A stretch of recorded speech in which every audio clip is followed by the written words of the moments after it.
আমাকে হতে হয়েছিল। আমি প্রায় 2 মাস আগে থেকে সৌদি আরবের কোন পবিত্র মাটি থেকে হয় মসজিদে নববী বা মক্কা কাবা শরীফের কোন ইমাম সাহেবকে এখানে আনতে চেয়েছিলাম, কিন্তু কোন মতেই এত অল্প সময়ে তাদের প্রোটোকল আছে, তাদের সৌদি গভর্নমেন্ট তাদের বেতন দেয়, কাজেই কোন দেশ থেকে দেশের ইনভাইট করলেও তারা প্রোটোকলের জন্য আটকে যায়। কিন্তু এখানে একজন মৌলানা, যেটা আমাদের রাজ্যের মন্ত্রী জামায়াতুল হিন্দের সভাপতি সম্মানীয় সিদ্দিকুল্লাহ চৌধুরী সাহেবের অনুগত লোক, তিনি আমাকে বলেন যে সৌদির লোক গুজরাটে আছে, মাদ্রাসায় থাকে, আপনাকে সৌদির লোক আমি এনে দেব। তার যাবতীয় গুজরাট থেকে আনতে প্লেনের ভাড়া, কলকাতা 5 স্টার হোটেলে রাখার ভাড়া সবকিছু আমি তাকে দিয়েছিলাম। কিন্তু দুর্ভাগ্যবশত তিনি এখানকার মেদিনীপুরের একজন আর মুর্শিদাবাদের দৌলতাবাদ থানার একজনকে ড্রেস পরিয়ে, সৌদি ড্রেস পরিয়ে এখানে নিয়েছে, আমাদের সঙ্গে তথ্যকতা করেছে, আমাদেরকে কালিমা মুক্ত করার চেষ্টা করেছে। আমি আপনাদেরকে কথা দিচ্ছি, কালকেই আমি সৌদি আরবের বিশিষ্ট আমিরের সঙ্গে কথা বলেছি। ফেব্রুয়ারি মাসে এখানে আমি 1 লাখ লোকের কোরআন তেলাওয়াত করাবো।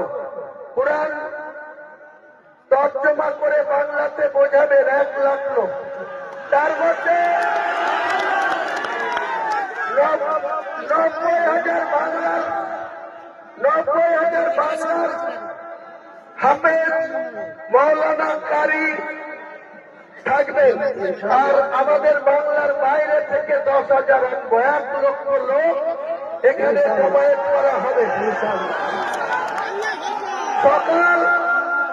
সকাল 10টা থেকে শুরু হবে, দুপুরে 2 ঘন্টা বা 3 ঘন্টা লাঞ্চ ব্রেক করা হবে, 5টার মধ্যে সেই কর্মসূচি সমাপ্ত করা হবে ইনশাআল্লাহ। সেদিন ইনশাআল্লাহ আমাদের যে শেষ নবী, যে কুরাইশ বংশে তিনি জন্মগ্রহণ করেছিলেন, সেই কুরাইশ বংশের নবী সাহেবের একজন উত্তরাধিকারীকে এখানে নিয়ে ইনশাআল্লাহ এই চক্রান্তকারীদের যোগ্য জবাব দেওয়ার জন্য ইনশাআল্লাহ সেদিনকে হাজির করব পবিত্র মক্কা থেকে কুরাইশী বংশের নবী সাহেবের বংশের উত্তরসূরি একজন ইমাম ইনশাআল্লাহ।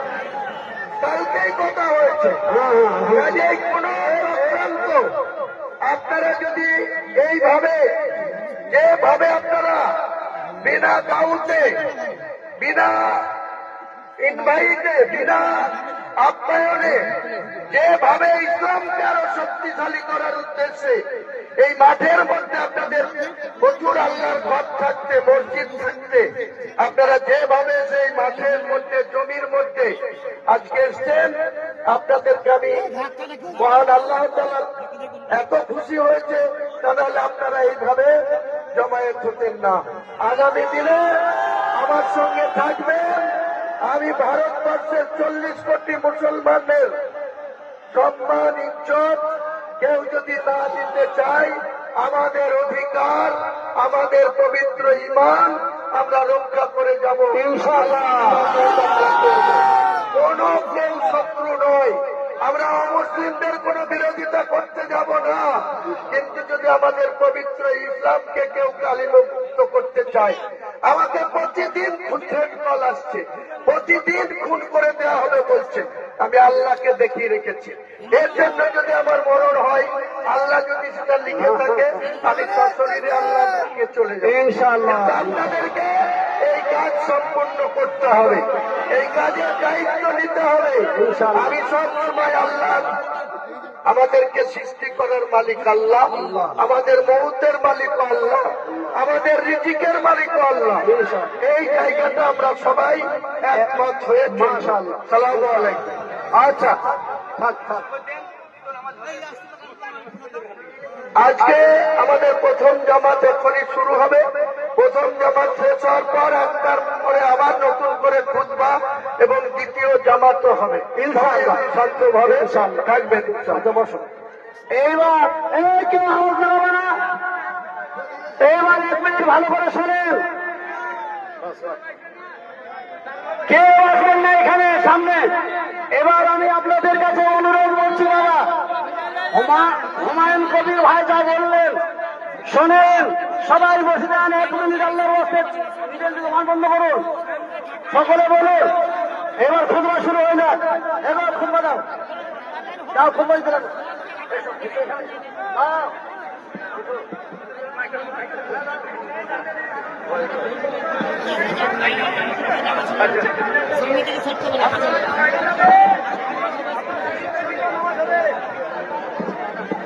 আপনারা সাইডে